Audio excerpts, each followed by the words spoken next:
Hello students, आज हम study करेंगे types of organic reactions and कोई ऑर्गेनिक रिएक्शन कई पदों में संपन्न होती है तो रिएक्शन के दौरान इंटरमीडिएट्स बनते हैं, मध्यवर्ती बनते हैं।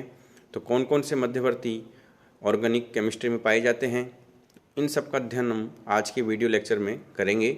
यह topic BSc first year students के लिए उपयोगी है। अब चलते हैं first topic, types of organic reaction. First type है सब्स्टिट्यूशन रिएक्शन, प्रतिस्थापन अभिक्रिया। इसमें क्या होगा कि जो क्रियाकारक है उसमें कोई परमाणु या समूह है, उसका प्रतिस्थापन जो है दूसरे क्रियाकारक के परमाणु या समूह से होता है। तो ये रिएक्शन क्या कहलाती है? प्रतिस्थापन अभिक्रिया। जैसे आप यहाँ देख रहे हैं एग्जाम्पल के अंदर जो है क्लोरोमेथेन है, उसमें जो क्लोरीन है उसका प्रतिस्थापन किससे हो रहा है? हाइड्रोक्साइड आयन के द्वारा, OH माइनस के द्वारा। यह 3 प्रकार की हो सकती है। अगर कोई नाभिक स्नेही जो है क्रियाकारक में किसी परमाणु को प्रतिस्थापित करता है तो ये नाभिक स्नेही प्रतिस्थापन हो गया। कोई इलेक्ट्रॉन स्नेही जो है क्रियाकारक में कोई परमाणु या समूह को प्रतिस्थापित करता है तो ये इलेक्ट्रॉन स्नेही प्रतिस्थापन हो गया। कोई क्रियाकारक में अगर मुक्त मूलक कोई परमाणु या समूह को कोई मुक्त मूलक प्रतिस्थापित करता है तो ये कौन सा हो जाएगा? Free radical substitution reaction. फिर है नेक्स्ट है एडिशन रिएक्शन, योगात्मक अभिक्रिया। यह अभिक्रिया जो है double bond and triple bond कार्बनिक यौगिक में पाई जाती है। डेट मीन्स जिनमें पाई बंध उपस्थित होता है।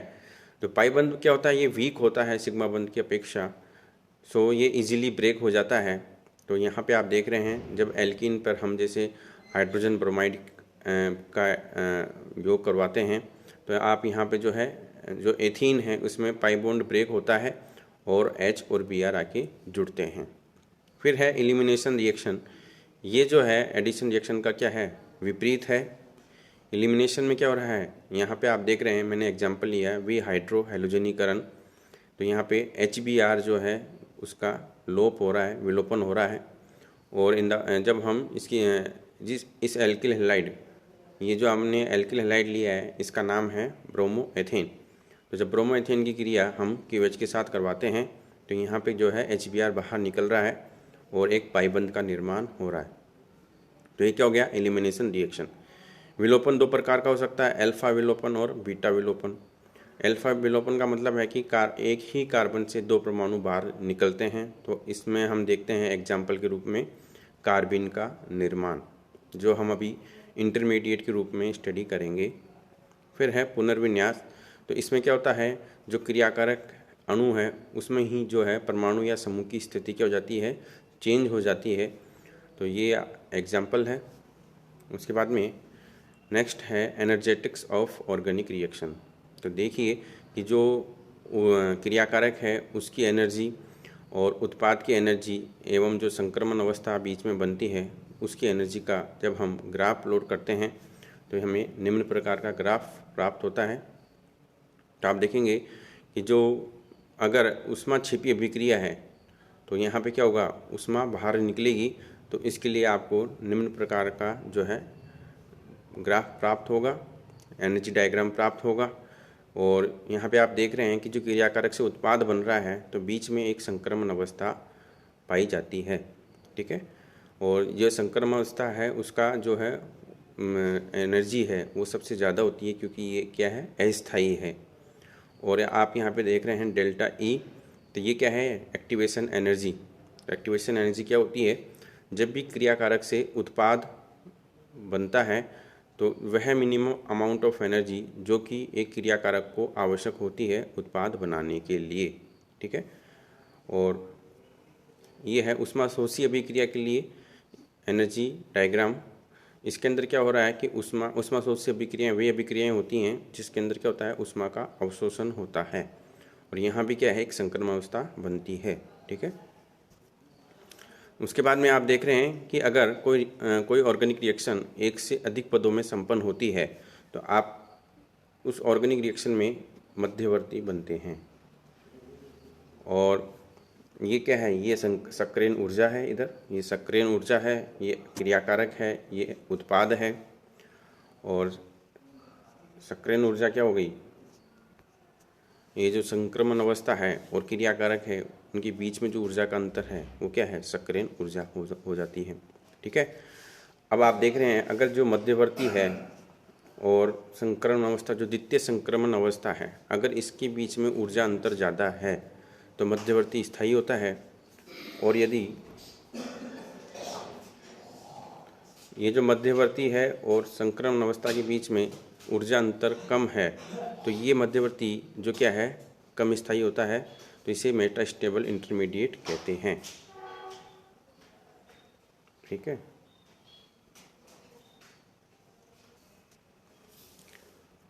और अब जो ऑर्गेनिक रिएक्शन में कौन कौन से इंटरमीडिएट होते हैं उनकी हम स्टडी करते हैं।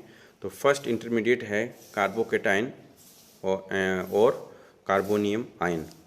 देखिए कार्बोनियम आयन या कार्बोकेटाइन क्या होता है, तो इसमें आप देख रहे हैं कि यहाँ पे जो है कार्बन, ये मैंने एग्जाम्पल बता रखे हैं, जैसे मेथिल धनायन। तो यहाँ पे क्या है, कार्बन पे कैसा आवेश है, प्लस का आवेश होता है। अगर हम इस कार्बन का वैलेंस शेल देखें तो इसके जो बाह्यतम संयोजकता कोष है उसमें कितने इलेक्ट्रॉन मिलेंगे, 6 इलेक्ट्रॉन पाए जाते हैं। संकरण इसका हो गया, हाइब्रिडाइजेशन हो गया इसका sp2। और ये डिफरेंट एग्जांपल्स हैं कार्बोकेटाइन का। इसमें जो ये तृतीयक कार्बोकेटाइन है ये ज़्यादा स्टेबल होता है बजाय सेकेंडरी। उसका रीज़न है हाइपर कॉन्जुगेशन स्ट्रक्चर। ठीक है, क्योंकि यहाँ पे अल्फा एच कितने हैं तृतीयक कार्बोकेटाइन में, 9, इसलिए यहाँ पे जो है हाइपर कॉन्जुगेशन स्ट्रक्चर क्या होगी, ज़्यादा बनेगी।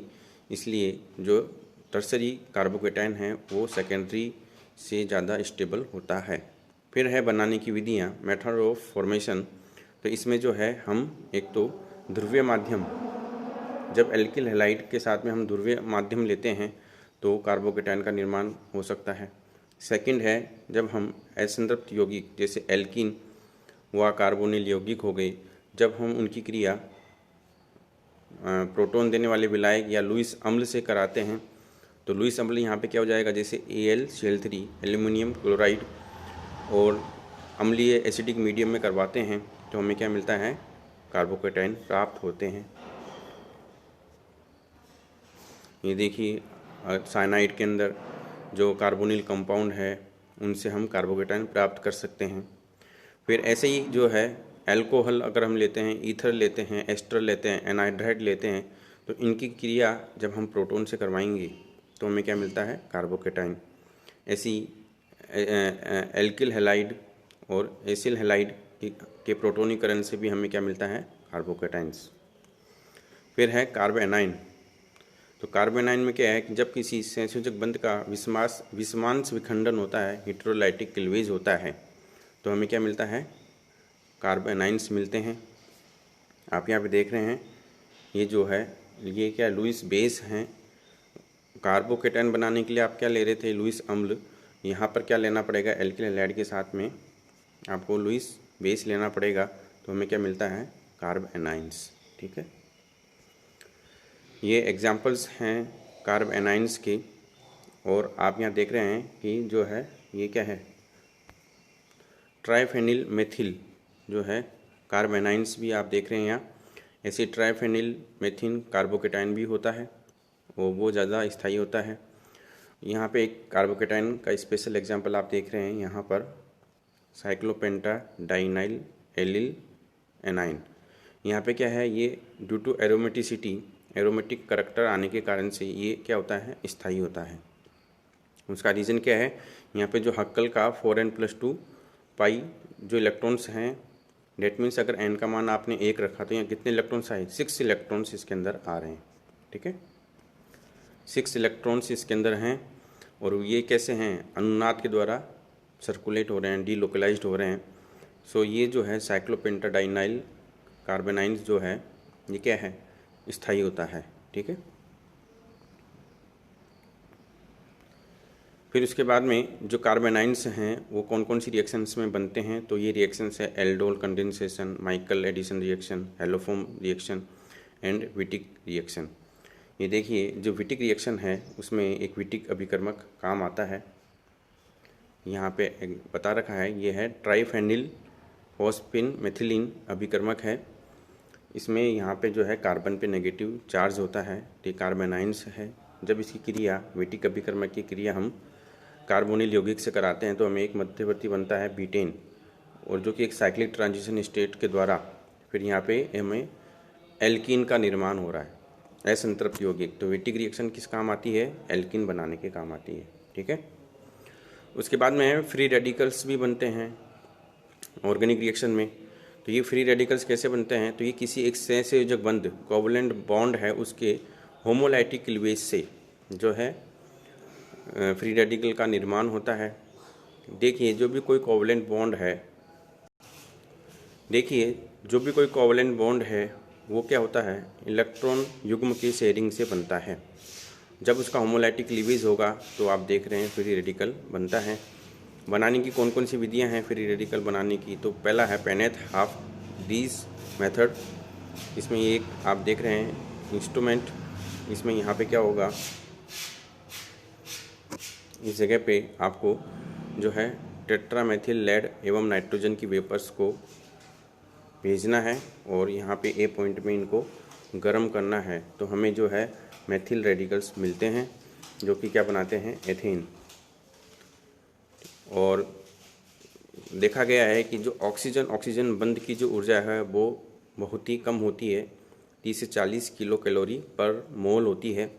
तो ये ऑक्सीजन जो बंध है वो इजीली टूट जाता है टेम्परेचर पे, 60 डिग्री टेम्परेचर पे, और हमें क्या मिलते हैं? रेडिकल्स मिलते हैं। तो ये ऑक्सीजन बंध किस में पाया जाता है? ये आपको मिलेगा पेरोक्साइड के अंदर, हाइड्रोपेरोक्साइड है, कार्बनिक पेरोक्साइड है, पर एसिड है, इनके अंदर क्या मिलता है? ये ऑक्सीजन बंध पाया जाता है। जब हम इसको गर्म करते हैं तो यहाँ पे जो है हमें मुक्त मूलक प्राप्त होते हैं। फिर है प्रकाश रासायनिक अपघटन के द्वारा मुक्त मूलक प्राप्त करना। अब आप इसमें देखेंगे कि यहाँ पर जो है ये ब्रोमीन और क्लोरीन है, ये तो दृश्य प्रकाश की उपस्थिति में क्या बनाते हैं? मुक्त मूलक बनाते हैं। लेकिन कुछ कंपाउंड ऐसे होते हैं जिनके लिए दृश्य प्रकाश के बजाय पराबैंगनी प्रकाश की उपस्थिति में क्या बनाएंगे? ये मुक्त मूलक का निर्माण करते हैं। तो कुल मिला के बात है कि अगर प्रकाश की लैम्डा 600 से 3000 एंगस्ट्रम है तो वो 48 से 96 किलो कैलोरी पर मोल ऊर्जा देने पर क्या करते हैं? उनमें जो है संयोजक बंध क्या है? उसका होमोलाइटिक क्लीवेज पॉसिबल है। तो ये एग्जांपल्स हैं जिनका हम क्या करा रहे हैं? पराबैंगनी प्रकाश की उपस्थिति में जो है क्लीवेज करवाते हैं होमोलाइटिक, तो हमें क्या मिलता है? मुक्त मूलक प्राप्त होते हैं। ठीक है। ऐसे ही हम जो है फेंटेन अभिकर्मक से भी मुक्त मूलक प्राप्त करते हैं, OH रेडिकल, जो क्या करता है? फर्दर रिएक्शन को संपन्न करता है। ऐसी कोल्बे सिमिट अभिक्रिया है, आपने सुना होगा। कोल्बे सिमिट अभिक्रिया में भी क्या है? एल्किल रेडिकल्स बनते हैं। ऐसे पिनेकोल बनाने में अगर कीटोन का विद्युत अपघटन हम करते हैं तो यहाँ पे मुक्त मूलक का निर्माण होता है। ठीक है। उसके बाद में ये गोमबर्ग मेथड है, इसके अंदर भी हम देख रहे हैं कि जो है ट्राइफेनिल मेथिल क्लोराइड की क्रिया जब हम परमाणविक AG से करवाते हैं तो हमें क्या मिलता है? ट्राइफेनिल मेथिल फ्री रेडिकल हमें प्राप्त होता है। उसके बाद में है कार्बिन भी एक मध्यवर्ती होता है। तो ये क्या होता है? ये अल्फा विलोपन से बनता है। डेट मीन्स एक ही कार्बन परमाणु से 2 समूह निकलते हों तो एक विशेष मध्यवर्ती बनता है।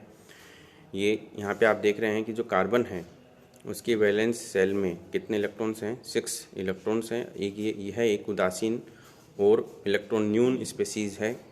ये 2 प्रकार के होते हैं, सिंगलेट एंड ट्रिपलेट। देखिए सिंगलेट कार्बन की स्ट्रक्चर हम देखते हैं तो सिंगलेट कार्बन की जो संरचना है उसको संकरण के माध्यम से भी समझ सकते हैं और विदाउट हाइब्रिडाइजेशन भी हम समझते हैं। पहले हम लेते हैं संकरण के माध्यम से। तो यहाँ पर जो है सिंगलेट कार्बन के अंदर जो कार्बन है उस पर जो संकरण है वो sp2 लेके चलते हैं। तो एक sp2 में 3 sp2 कक्षक हैं और जो तीसरा sp2 कक्षक है उसमें जो है इलेक्ट्रॉन्स उपस्थित हैं, 2 इलेक्ट्रॉन्स उपस्थित हैं और एक दूसरे के विपरीत वो चक्रण कर रहे हैं। ठीक है। और ये एक रिक्त p कक्षक उपस्थित है। और अगर हम संकरण की धारणा को इसकी संरचना में नहीं इंक्लूड करते हैं तो यहाँ पे जो है 2 p कक्षक उपस्थित लेके इस धारणा को हम इसकी संरचना को हम समझते हैं। उसके बाद में जो है ट्रिपलेट कार्बिन है। इस ट्रिपलेट कार्बिन के अंदर क्या है, इसमें जो संकरण होता है कार्बन पे वो होता है sp। और यहाँ पे जो आप देख रहे हैं ये 2 p कक्षक हैं, ये 2 p कक्षक हैं और प्रत्येक p कक्षक में जो है एक इलेक्ट्रॉन उपस्थित है और दोनों का जो चक्रण है वो कैसा है, पैरेलल समांतर है। ठीक है, ये है कार्बिन का हम किस प्रकार से निर्माण कर सकते हैं। तो आप यहाँ देख रहे हैं कि साइक्लोप्रोपेन साइक्लिक जो यौगिक है, जब हम उस पर लाइट डालते हैं तो उससे भी हमें क्या मिल सकती है, कार्बिन प्राप्त हो सकती है। तो यहाँ आप देख रहे हैं कि प्रकाश या ऊष्मा के कारण से जो है होमोलैटिक क्लीवेज होता है और हमें कार्बिन प्राप्त हो रही है। यहाँ पे जो कार्बिन है वो ये रही। उसके बाद में नेक्स्ट तरीका है कार्बिन बनाने का, हम ऑक्सीजन से भी कार्बिन बना सकते हैं। ये रहा ऑक्सीजन, तो ये प्रकाश की उपस्थिति में हम ऑक्सीजन से भी कार्बिन बना सकते हैं। ठीक है, उसके बाद में आप देखेंगे डायज़ोमीथेन से किस प्रकार कार्बिन बन रही है। तो इसमें क्या करना है, सिर्फ प्रकाश की उपस्थिति में या ऊष्मा की उपस्थिति में इनको गर्म करना है तो हमें क्या मिलता है, कार्बिन। कीटीन से आप कार्बिन बना सकते हैं। कीटीन की स्ट्रक्चर कैसी होती है, ये रहा कीटीन। तो कीटीन को भी अगर हम प्रकाश देते हैं तो हमें क्या मिलेगी, कार्बिन प्राप्त होती है। उसके बाद में है कार्बिन की अभिक्रियाएँ। कार्बिन की कौन कौन सी अभिक्रियाएँ हैं। तो पहला है रिंग एक्सपेंशन। कहने का मतलब है कि रिंग का साइज़ बड़ा होना। कोई 5 मेंबर्ड रिंग है तो उसका 6 मेंबर्ड हो जाना। तो आप यहाँ देख रहे हैं एग्जाम्पल में जो पायरोल है वो 6 मेंबर्ड हो गया, ब्रीडिंग रिंग हो जाती है।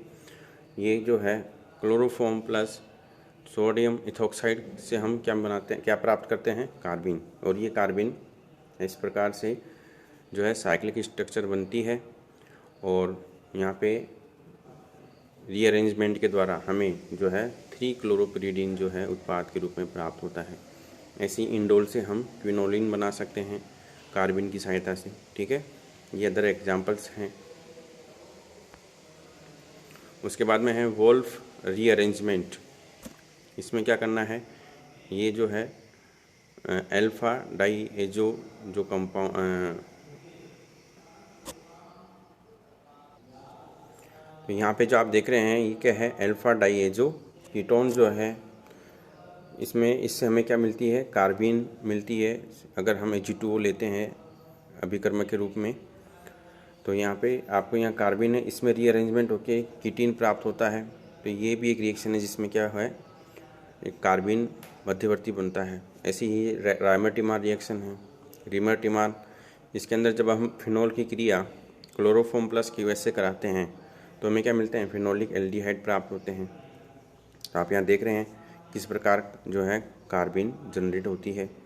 तो यहाँ पे जो क्लोरोफॉर्म है उसकी बेस से क्रिया कराने पर वाटर बन रहा है और कार्बन पे कैसा आवेश आ गया, नेगेटिव। और फिर एक क्लोरीन के बाहर निकलने से क्या बनता है, कार्बिन स्पीसीज बनती है। और ये कार्बिन जो है एक इलेक्ट्रोफाइल की तरह अटैक करेगी फिनॉल पर और हमें जो है फिनोलिक एल्डिहाइड उत्पाद जो है सैलिसल्डिहाइड प्राप्त होगा। ठीक है, उसके बाद में है नाइट्रीन। तो जो नाइट्रीन है वो भी एक कार्बिन के समान ही एक उदासीन इलेक्ट्रॉन न्यून प्रजाति होती है। इसमें जो नाइट्रोजन है उस पर 4 अयुमित इलेक्ट्रॉन होते हैं और एक जो नाइट्रोजन है एक सहसंयोजक बंध बनाता है। हम जो नाइट्रीन है उसको एक तो एजाइड से बना सकते हैं प्रकाश की उपस्थिति में, ऐसे ही एथिल एजाइड से हम तापीय अपघटन से बना सकते हैं। ये हाइड्रोजोइक अम्ल से भी हम जो है हाइड्रोजोइक एसिड से भी हम प्रकाश की उपस्थिति में जो है नाइट्रीन बना सकते हैं। हाइड्रोजन से आप बना सकते हो। ठीक है, उसके बाद में है नाइट्रीन की अभिक्रियाएं। तो उसमें कौन कौन सी अभिक्रियाएं हैं। फर्स्ट है योगात्मक अभिक्रिया। तो आप यहाँ देख रहे हैं अगर हम नाइट्रीन के भी दो प्रकार होते हैं कार्बिन की तरह, एक तो होता है सिंगलेट, एक होता है ट्रिपलेट। तो जो सिंगलेट का केस है उसमें क्या होता है, जो स्टीरियोकेमिस्ट्री है ऑर्गेनिक कंपाउंड की वो क्या रहती है, मेंटेन रहती है। आप यहाँ देखेंगे कि जो सिंगलेट है इस एकलक मीन्स सिंगलेट, तो सिस जो है क्रियाकारक उससे हमें जो उत्पाद मिल रहा है वो कैसा मिल रहा है, सिस ही प्राप्त हो रहा है। और अगर ट्रांस क्रियाकारक है तो हमें उत्पाद भी कैसा मिल रहा है, ट्रांस ही मिल रहा है। और ये क्या हो रहा है, इंसर्शन हो रहा है नाइट्रीन का यहाँ पे, क्योंकि यहाँ पाई बॉन्ड टूटेगा और नाइट्रीन का क्या हो जाता है, इंसर्शन हो जाता है। ठीक है,